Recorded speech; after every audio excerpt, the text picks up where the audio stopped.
far as the eye can see. A little bit of multiflora rose here and there along the trail.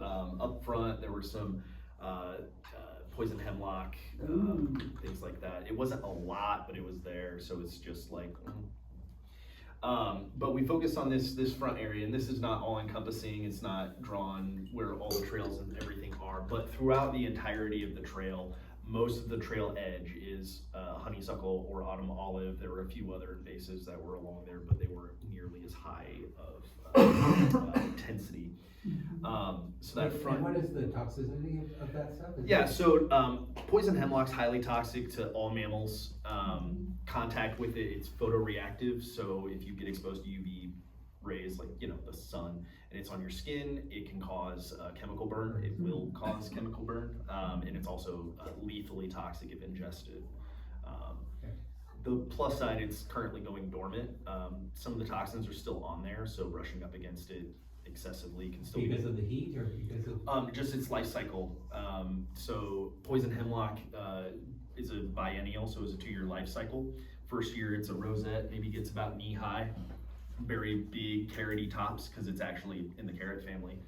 And then year 2 is when it bolts and gets up to 9 foot tall and has the white flowers, and that's what we all see right now is the 2nd year growth of those plants. So the positive side of that is that it tells you where you need to look for the rosettes next year because they produce tens of thousands of seeds, and they typically seed where they bolted. But they go dormant very quickly. They're at full height around May, and by July they're starting to go dormant, and typically by August they're skeletons of what they used to be. Yes, ma'am. Is the poison hemlock similar to another plant? 3 actually. There are 3 invasive carrots. There's poison hemlock and wild parsnip, both of which are highly toxic and lethal if ingested. And then there's Queen Anne's lace or wild That's carrot. the one I was thinking of. Yeah, so Queen Anne's lace is currently blooming, and it's currently bolting, and it is not toxic. It is. But how do you know the difference between the Queen Anne's and the? So both hemlock and wild parsnip have bare stems, and the main stalk and the leaf stems are all bare. There's no hairs on it, whereas Queen Anne's lace is extremely hairy. Yeah. It's also shorter, isn't it? Yes, Queen Anne's lace does not grow to 7 or 8 feet tall. It typically stops around 3 or 4. Sometimes it can get up to 5 if the growing conditions are perfect. But it is not nearly as tall or aggressive. There's another look-alike that's it's chervil, which actually has kind of a fennel flavor and taste and everything, and it looks exactly like Queen Anne's lace but has no hairs. So you got to go by height. shaves? Yeah, it took a So shave. those little short ones that you see along Those the are side Queen of the Anne's road. lace. Okay, Which- because I go by some of those on walks and I'm thinking, should I? No, it's not toxic. It is still invasive. And so when we walked the large prairie area, that was a lot of Queen Anne's lace was in that prairie area. And that's typically where we really focus on Queen Anne's lace being invasive. If it's in a wood line, a wood edge, or someone's property before their shrub line and everything, Queen Anne's lace is technically invasive, but it's not gonna do a whole lot. But when you're actively trying to grow a prairie or ephemeral prairie or grassland, Queen Anne's lace is a very aggressive invader. And so we typically want to identify that. All that, going back up here, there's some poison hemlock and a few other things. Okay, I cut out there around the sign a couple months ago, and you'd said there's a lot of poison hemlock out there. I tried to Google search poison hemlock, and I found absolutely nothing. But is that poison hemlock? Because that was all over that sign. Did I cut it down? Oh yeah, that's poison hemlock for sure. Okay, so Yeah, it's- it was over. The stems will have purple flecking on it, and it almost looks like somebody took like a paintbrush and purple paint and just went all over the stem, from very young to very large. Early poison hemlock can actually look very similar to rhubarb, except for instead of that reddish maroon color, it's a purple. It's very purple. So out at the front area, we did see it's a smaller stand, but poison hemlock loves disturbed soil. It doesn't care if it's wet or dry, and it really likes sunlight. So that's why we saw it at the entrance where there's a lot less big tree growth going on. So that front entryway is pretty overgrown with woody invasives, mostly invasive shrubs like honeysuckle and autumn olive, none of which are toxic to humans. Honeysuckle berries, and they won't sit well in your stomach. They'll kind of make you a little nauseous. Autumn olive berries, on the other hand, taste delicious, kind of like pomegranate. Very edible. And if you eat them, the animals don't, and you're not pooping along the trail and making new autumn olive, so better you than the animals, or we can remove them. So this area is a lot of woody invasives. The good thing about woody invasives are, with very few exceptions, they're very easy and straightforward to manage. There's 2 or 3 methods, and they work for 99% of all woody invasives, and it's just man hour that you have to put into it. When we got down here, can you on your screen click on that? I think you can, you're like on the website. Oh, hey, Ooh, cool. nice. That's super nifty. So, the prairie area, really cool. There's some amazing native species out there in huge amounts of some of them. Very, very awesome remnant prairie. It's beautiful, gorgeous. When we went out there, I could only imagine it's even better now. It's probably even more bergamot and everything in bloom. But the edges of the prairie area are an absolute nightmare. It's almost all autumn olive, which is a huge threat to prairie areas. Autumn olive loves to come in, and then it throws up massive growth. Even though it's a shrub, it can get up to 40 feet tall, which is basically a tree. I mean, it's a shrub that botanically it gets 30 foot tall. I've literally seen it over 30 foot. I've seen honeysuckle that's 30 foot, and it's only supposed to be 15 to 20 feet. I'm like, we need to update our biology books here because the field tells a different story. But autumn olive creates a bunch of shade because it grows very clustered and large, and it'll create a lot of shade.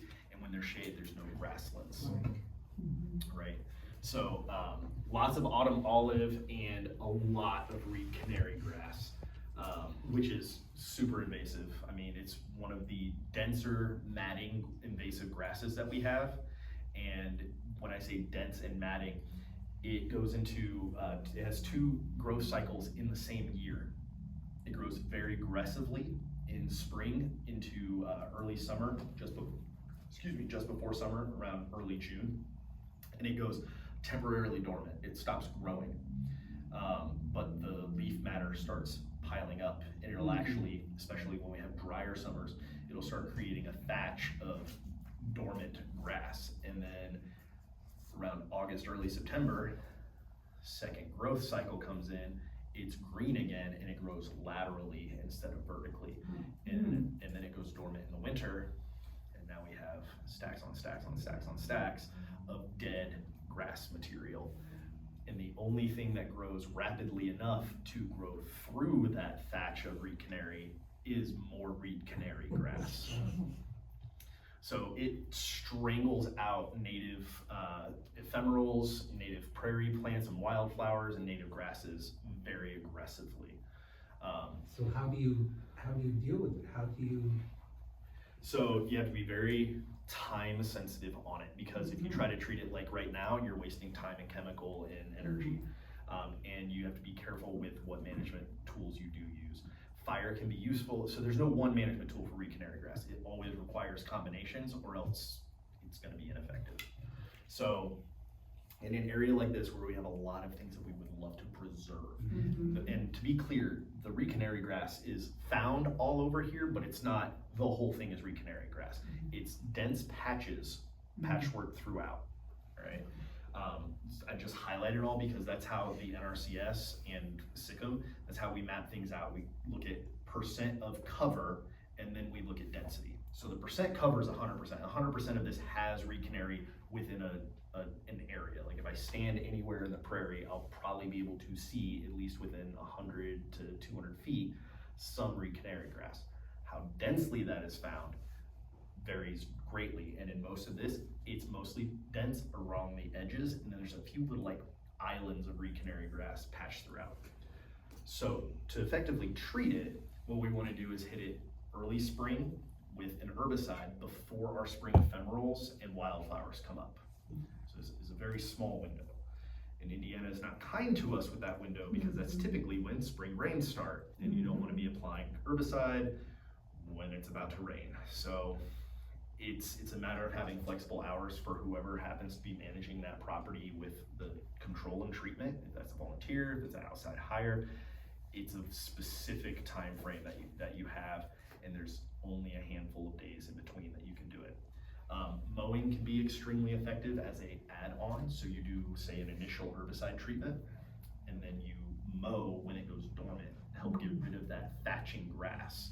You have to be a little selective on that. And some of the spaces that were over here, getting a mower in there is probably not likely to happen because you're gonna do a lot of damage. So it might actually require more like weed whacking or using like a scythe. And keeping those things from growing too tall, keeping them from going to seed is truly the key. So some herbicide treatment, some cutting or mowing on a regular cycle, maybe once a month, keeps it from going to seed and it keeps it from spreading. Now, the problem with grasses is they grow root mats. Reed canary grass is no different. So getting it truly eliminated is a 5-year process, minimum. But every year you keep it from going to seed is a year that it doesn't spread to more places. The roots will get more matted, the roots will get more dense, but that's where your herbicide comes in. How do you spell reed canary? R-E-E-D, because So it is reed? Yes, it's a reed, yep. Canary, the Canary, bird? yep, exactly like the bird. Is that Because, one or 2 words? It's 3, reed, Three. canary, grass. Right, okay. Yeah, no, some of them get combined, like winter creeper is one Right. word, and it's like, who knew? So it's reed canary because it is a reed, it has a hollow stem reed as its primary stem, and then canary because the iridescent, the flowering seed head is yellow and looks like a canary feather Okay, when it fully opens. makes sense. But by the time you see that, it's a bad day, because it's already in seed. The other issue with this area here is there's some very dense patches of multiflora rose, and we know it's multiflora rose because the native roses all have pink or reddish hues to their blooms, and there's one big showy bloom per individual leaf stem. Multiflora has multiple flowers, and they're always white. And we know it, so when we walked, there were some clusters from the previous year where the flowers had turned to berries and the berries were no longer there, but it was multiple flowered clusters, which tells you instantly it's multiflora rose. That's not so bad. There were a couple big patches of it, but it's not all over the place. It was literally just along the edges, but as that creeps in, it's gonna become more of a problem. Plus we have some native roses that don't behave as aggressively as multiflora rose, and we'd love to see those come in there. Prairie rose is beautiful and it does really well in grasslands and doesn't take over. And then there's just a ton of autumn olive. There are a few in there that are basically trees. And again, those are pretty problematic. Just because of the shading.